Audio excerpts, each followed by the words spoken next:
Здравствуйте. Скажите, а как давно вы читали скороговорки?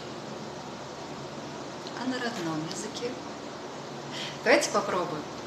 Сейчас я вам напомню, наверное, одну из самых распространенных скороговорок на астинском языке, и попробуйте ее произнести самостоятельно.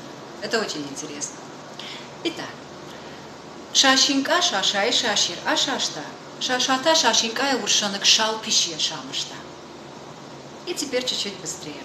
Шашинка, шашай, шашира, шашта. Шашата, шашинка, уршанок, шал, пище, шамышта.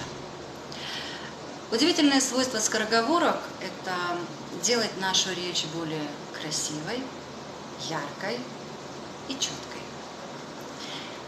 У нас действует курс выразительного чтения и ораторского мастерства.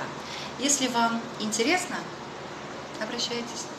Я помогу вам научиться говорить красиво.